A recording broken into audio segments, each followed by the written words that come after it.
PDIP. Baru-baru ini ada curhatan dari Ketua Umum PDIP Megawati Soekarno Putri bahwa akan ada pihak yang mengaut-aut atau mengacak-acak kongres partainya. Siapa sih yang mau ngaut-aut dan dari mana Megawati dapat kabar tentang itu? Dunia ini panggung sandiwara, tapi memang panggung sandiwaranya sudah diborong semua sama PDIP. Terlalu banyak drama yang dimainkan dan itu malah membuat partai Banteng Moncong Putih itu jadi kelihatan bocai atau kekanak-kanakan. Alih-alih menyiapkan strategi yang canggih untuk masa depan, PDIP malah semakin keasikan bermain-main drama dan makin kesini semakin semrawut alur ceritanya. Kesel sama Jokowi tapi masih ditahan-tahan sampai pilkada dan baru sekarang mecatnya. Pas pilpres PDIP itu ibarat lagunya Diana Nasution, benci tapi rindu sama Jokowi, benci tapi mau mecat takut suara partainya ambrol. Tapi pas pilpres suara capresnya tetap ambrol. Pecat nggak ya? Tahan dulu sampai pilkada. Ternyata pas pilkada suaranya malah makin rungkat. Ya udah akhirnya pecat beneran aja lah. Ditungguin baikan ternyata Jokowinya nggak mau baikan juga. Sikap mengulur waktu ini jelas menunjukkan bahwa sebenarnya PDIP masih ngarepin Jokowi balik. Gimana nggak ngarepin? Wong dia itu kader terbaik yang pernah dimiliki PDIP kok. Tapi gimana mau balik kalau ketua umumnya masih kekeh harus dituruti semua maunya.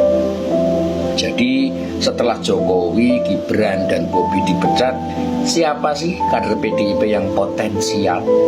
Sebut satu nama aja deh. Siapa? Ganjar?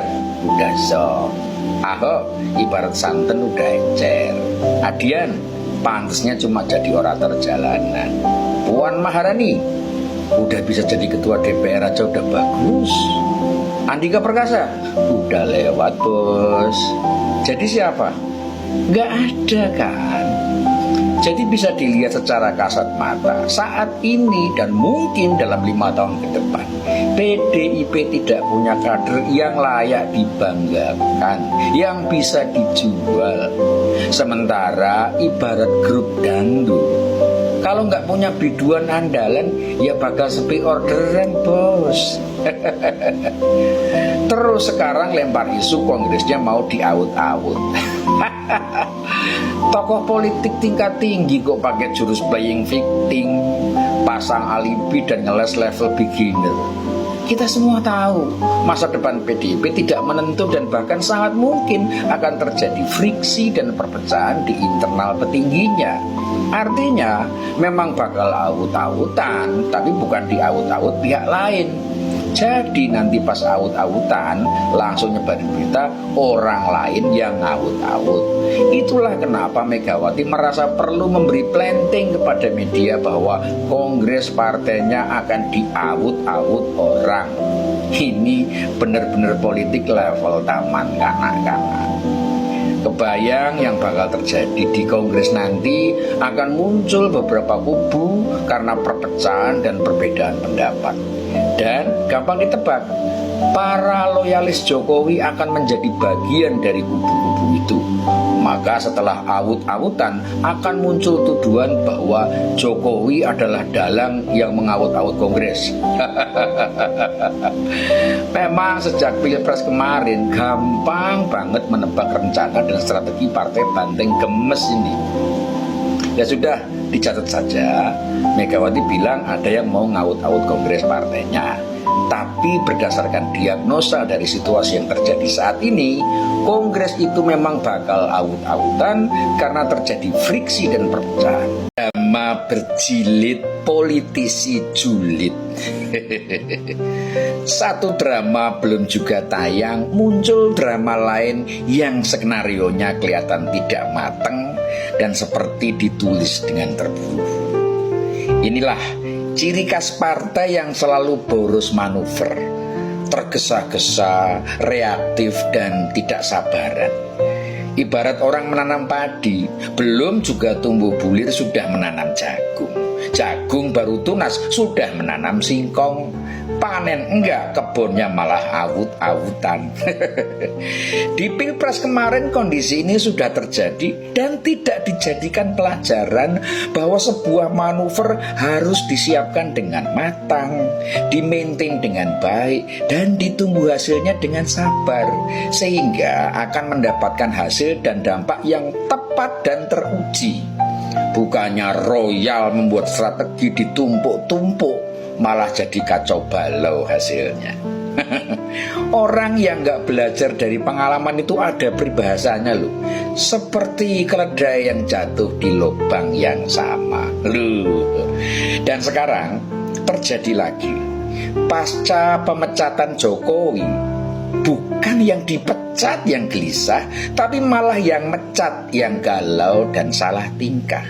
Bikin manuver show off ke media, ngerangkul mantan pacar anaknya Jokowi alias menantu gagal yang akhirnya cuma jadi olok-olokan netizen. Terus pasang strategi playing victim dengan menyebut kongresnya bakal diaut-aut dan partainya dimusuhi partai lain. Ibarat film bioskop, jumlah penonton sama ratingnya belum ketahuan, ini muncul lagi drama yang lain. Kelompok elit yang diwakili Deddy Sitorus dan kawan-kawan bikin konferensi pers dan membuat pernyataan bahwa pemecatan Jokowi dan keluarganya itu adalah sebuah bentuk tanggung jawab moral. Deddy Sitorus dengan muka sendu menyampaikan permintaan maaf kepada masyarakat Indonesia karena partainya sempat khilaf menampung dan menyediakan kendaraan politik bagi Jokowi, anak dan menantunya, yang kini berusaha dicitrakan sebagai public enemy atau musuh masyarakat karena dicap merusak konstitusi dan melakukan nepotisme. Sebentar, rehat ketawa dulu ya. Nah, kira-kira di manuver kali ini ekspektasi mereka apa ya?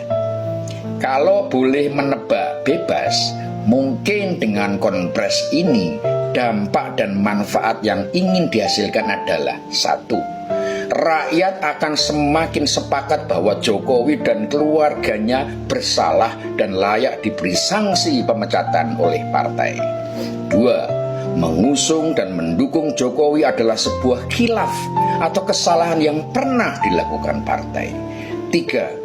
Partai benar-benar tidak menyesal memecat Jokowi dan keluarganya. 4. Rakyat akan semakin mencintai partai karena dianggap telah menyingkirkan keluarga laknat perusak konstitusi dan demokrasi. Loh, kayaknya gitu ekspektasinya. Itu tadi adalah tebakan bebas ya. Tapi kalau dalam pandangan saya, Deddy Sitorus CS ini bela-belain bikin konpres salah satunya ya karena melihat Jokowi kok anteng-anteng saja setelah dipecat. Padahal sebelum ini juga sudah diturunkan narasi-narasi yang gencar diposting di medsos bahwa Jokowi marah, Jokowi panik, pendukung Jokowi tantrum dan lain-lain. Mungkin narasi-narasi itu kurang manjur dan seperti biasa buru-buru bikin manuver yang lain lagi. Dan entah kalau yang ini juga meleset dari ekspektasi, bakal ada drama apa lagi yang bakalan semakin berjilid-jilid dan bakal semakin julid. Oh ya, mumpung ingat, buat yang suka ngata-ngatain orang kayak saya sebagai ternak Mulyono, maaf, cuma mengingatkan, yang namanya ternak itu biasanya kan binatang ya. Padahal Tuhan menciptakan saya sebagai manusia loh. Lah kalau menghina saya sebagai binatang, kan kalian menghina yang menciptakan saya sebagai manusia. Mosok Tuhan menciptakan saya sebagai manusia, kalian malah bilang saya ini ternak. Saya sih gak apa-apa, tapi kalau yang menciptakan saya tersinggung, kan repot. Soalnya menjelek-jelekkan hasil karya cipta itu kan menjelekkan penciptanya toh. Semoga bermanfaat. Rahayu.